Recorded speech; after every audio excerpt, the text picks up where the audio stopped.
Good evening, sports fans. Today we are talking about Red Earth. I had so much fun playing Red Earth. I think it's probably one of the most underrated Capcom games there is. Like, everyone says, oh, Darkstalkers is not dead. Any day now it's coming back. And I'm guilty of this. I'm not going to pretend I'm not.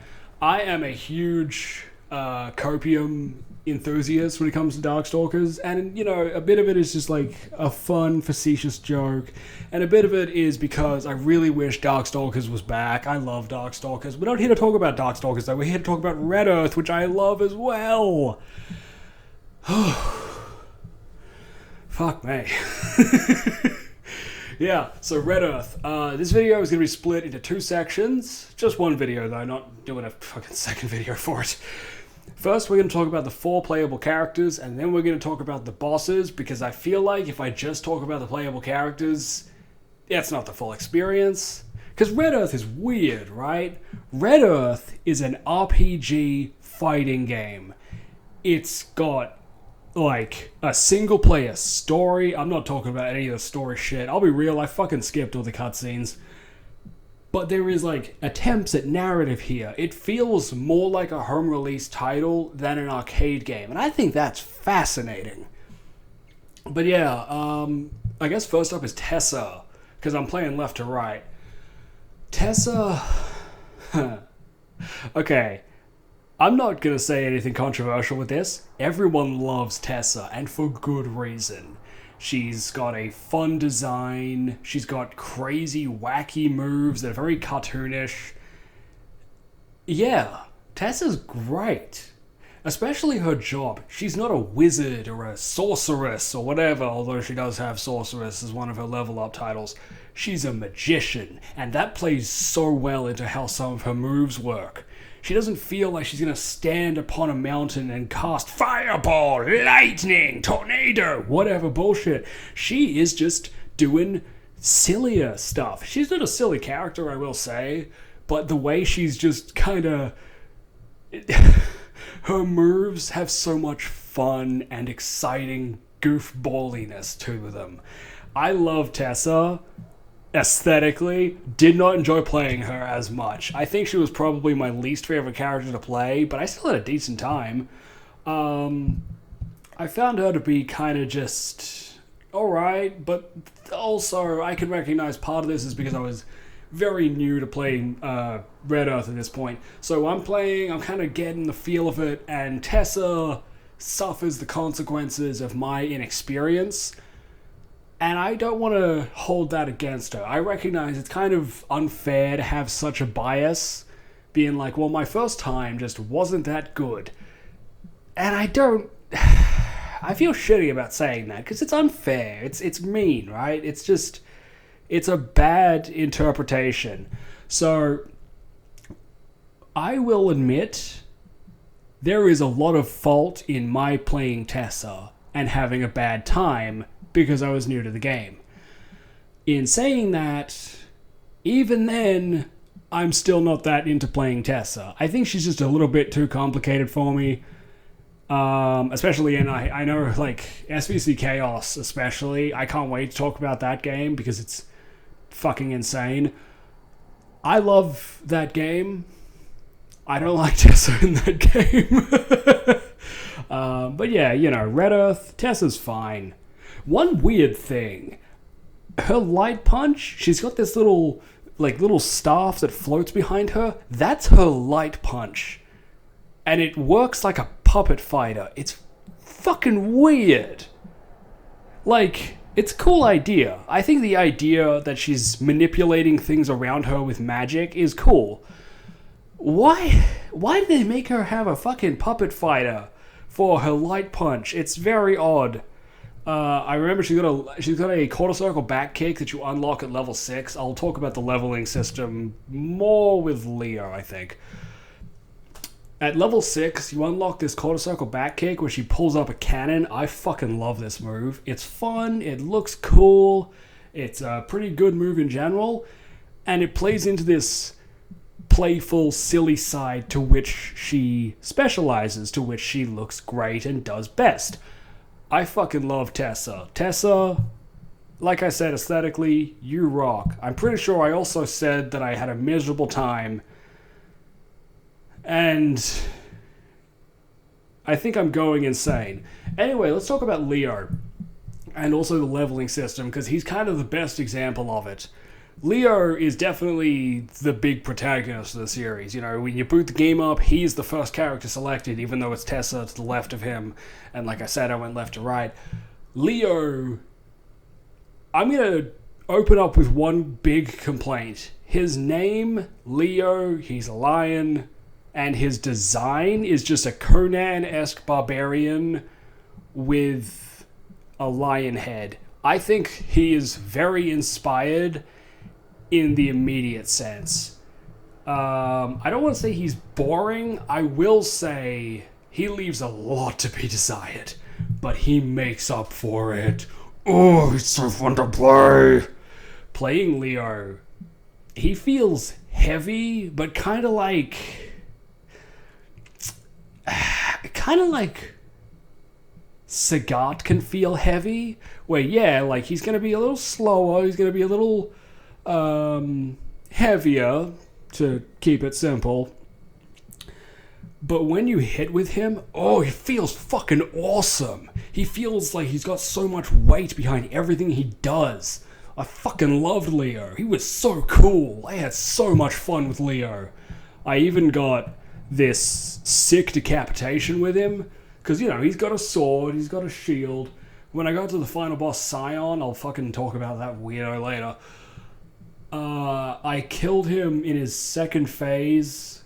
Like I said, I'll talk about it. I killed him with a fucking decapitation, and it just severed his fucking head. That's fucking mad. Hell yeah. You know, you give me these big fucking sword, let me slice a motherfucker in two. Now that we're on the topic of Leo, though, I do want to talk about the leveling system, because I feel like he's the best example of showcasing it off. The leveling system is very simple, depending on how well you score, based on your combo count, based on how many special moves you use via the orbs that you collect, which I think is a really interesting way of handling supers.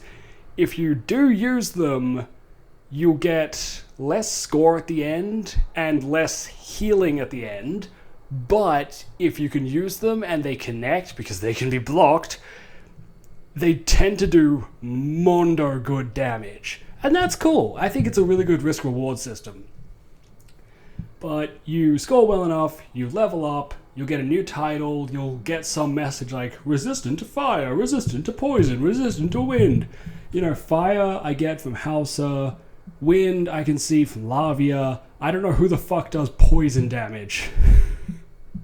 Like, I initially thought maybe it's that Chimera chick, but I don't know if that's the case, so I have no fucking idea what resistant to poison refers to. And when you reach certain milestones, you also unlock new attacks. And what's cool about Leo, he unlocks new weapons, so it turns his whatever the fuck his sword is into a bronze sword. And it says that it turned his shield into a wooden shield, but it looks more like he has a wooden shield and now he has this golden looking shield. I don't know, that was weird. That was fucking weird. I don't know why the fuck it said that. Maybe it was just like some weird translation error. Maybe, you know, someone writing that didn't have the visuals properly. I don't know, man. It felt pretty weird. But the fact that he gets visual upgrades, even if it's just his sword and shield, that's really cool. You know, for all the visual flair this game has, and I think it looks fucking amazing. Oh, this game looks so good. For all the visual flair it has, no one else really... I mean, they get new moves, obviously, and that's going to have unique animations, of course. But no one else really gets new equipment like this. And that's kind of a bummer. I don't know, maybe if it was on other characters, but then other characters aren't really equipment focused in the same way, so... Yeah, you know, I'm thinking about it, and I kind of get the idea of just keeping it on Leo. It makes sense. Yeah. What the fuck am I saying? Yeah, Leo. I thought Leo was fucking awesome. Uh, so Leo, I'm gonna have to. I'm probably. I think I'm just losing my fucking mind. I'm gonna have to cut this. Oh well. Next up is Mai Ling. Mai Ling is my favorite character. Holy fuck. Mai Ling is so much fun. Mai Ling is so much fun. She plays to me like a combination of Ken and Cammy, and I love those characters, so playing them together is awesome. I think her design is mostly good. Okay, I know she's obviously very Chinese inspired, and that's what is up with the hat. It's meant to look like, would it be Sun Wukong? No. It's Son Son. Right? Yeah. Son Son has like a similar hat, except for the long feathers, I guess. And I mean, that's probably based on Sun Wukong, I would assume. I found myself, that's like the red. She's got like the red around her neck, which I'm guessing is like an undershirt or a scarf or something, and she's got the red hat. I get the idea of having something that's colored differently, so she's not just all green. I get it. Fine.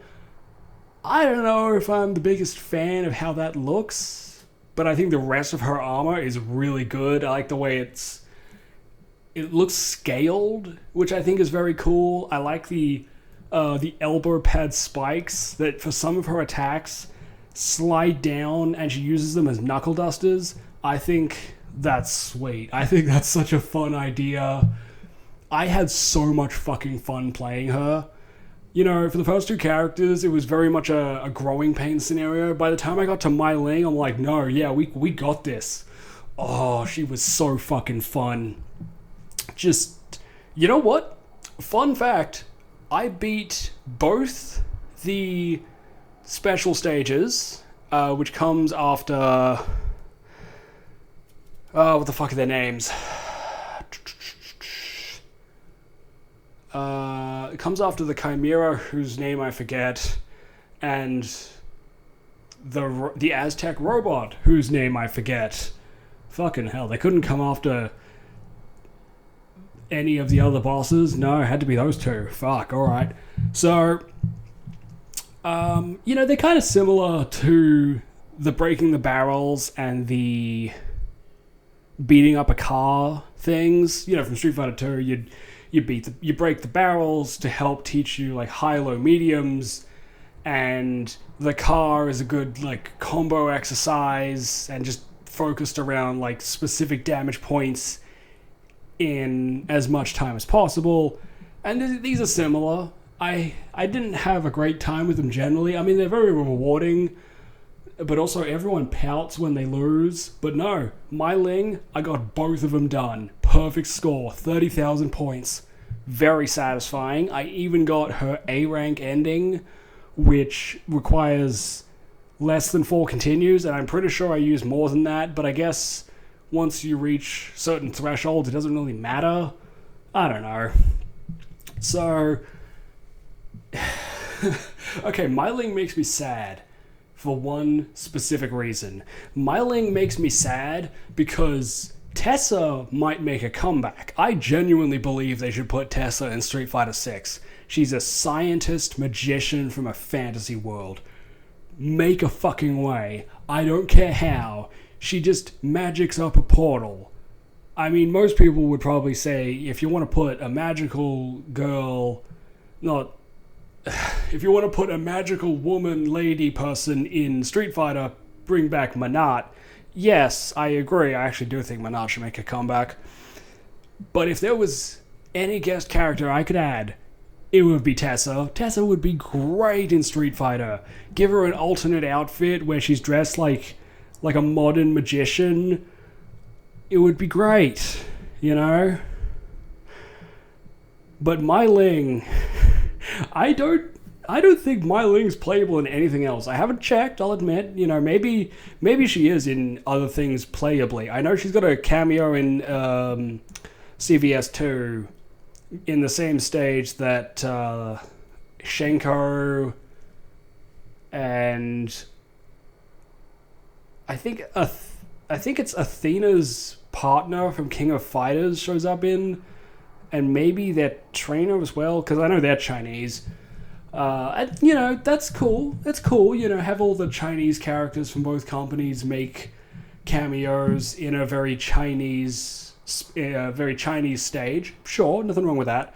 But I don't think Mai Ling has been actually playable in another game, and that bums me out. Because I fucking loved this game. I had a lot of fun. I am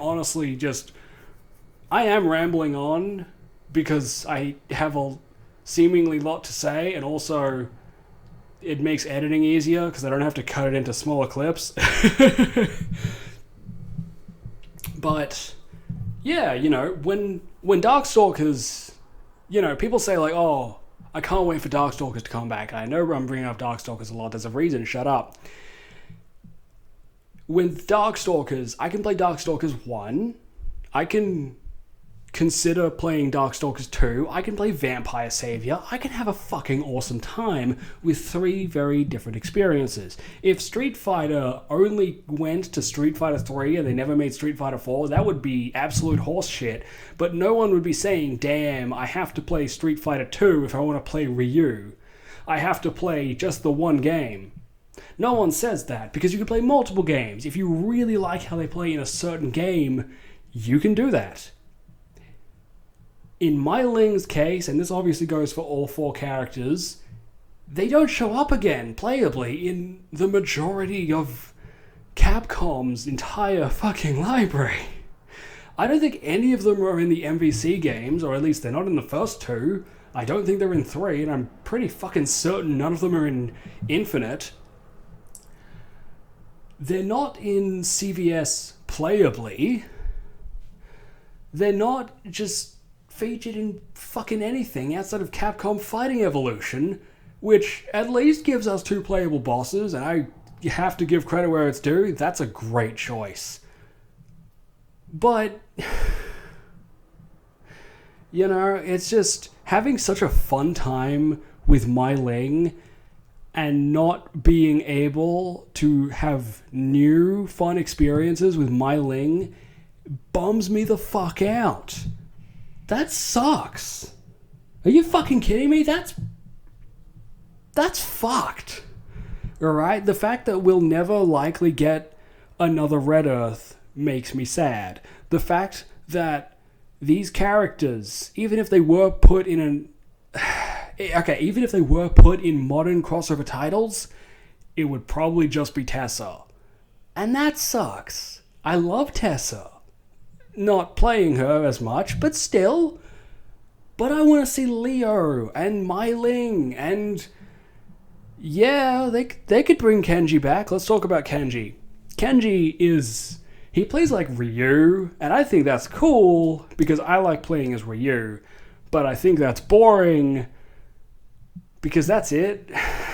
I respect that he is a ninja that does not feel like other Capcom ninjas, namely Ibuki. Ibuki's a much lighter character. Nah, Kenji feels kind of heavy. Also, his his heavy kick. It doesn't matter where the direction's from. His heavy kick is a gun. I fucking love that. I don't have a lot to say about Kenji. I think he's just fine, and that's okay. You know, he's a cool ninja. I like his design, actually. I do think he looks really good. I do think he's probably maybe got my favorite protagonist or hero design behind Tessa. But I gotta say, I don't have much to say about Kenji. He really is just... He feels like Ryu as a ninja. And that's cool. Nothing wrong with Ninja Ryu, but I mean, what do you want me to say? You know?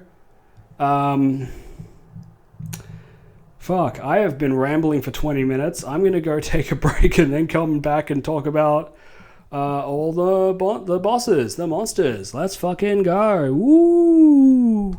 Okay, next up is the bosses, and I'm not going to look up their fucking names. I just took a break. I listened back to the first 20 minutes of this. I'm not going to look up their fucking names. But we got Hydron. He's the... what is he? He's a water dude, but he's a, not a cuttlefish. What the fuck is that kind of shell? He's a fucking... He's a water dude anyway. I fucking love this guy. You know? He's pretty cool looking. He's got a fun design. I like his color scheme. I like the way the blue looks. I think he looks pretty good. I think he's pretty fun to fight. I'm pretty sure he grabs a girl in his tentacles in one of the characters' openings. That's a bit sussy. Anyway, we got Lavia. Lavia was the harpy who I really like her design. I think the rainbow legs is very pretty. I think it's a good look. I did not care for fighting her. I think she was probably the least interesting boss. Oh man, she kind of blew chunks if I'm being honest. I really didn't care for her at all. We got Hauser, who I would say has the least interesting design. Like, he's a dinosaur with some special horns and fins, and he breathes fire. Alright, I don't know, he's just... You know, I said that Leo had an uninspired design. I feel like that's a little bit true here as well, where he looks kind of boring. Whatever. You know, I try not to be shitty and try not to be, like, a condescending jackass. And then I fail. But I gotta be real, I thought he looked fucking boring. Next we got that... Oh, we got Koji? It was Koji or it was Tagama or something. He was a big fucking demon. And, you know, you see a big demon, of course you think, oh, like Samurai Showdown. And yeah, this dude, he would be right at place in Sam Show, you know? I think he looks really cool. Yeah, big fucking demon. Love it. Who else? Oh, okay. I think the Chimera lady in the desert, in the Egypt place, looks so fucking cool. I think she might be my favorite design because there's a lot going on, but it works so well. She looks fucking rad. I thought she was fucking awesome. That leaves, I think, only just the mech.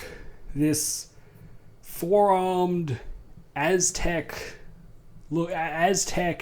quote-unquote, looking sword warrior robot that has two different colors, and that means it has two different shields, and I think that's fucking awesome.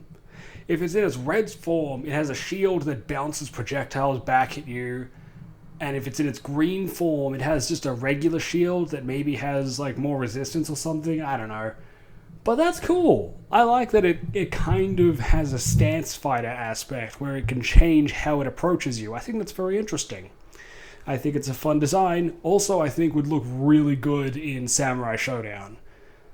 I don't think it would be fun to play in that game, but I could totally see a boss like that in Samurai Showdown. I fucking love Sam Show.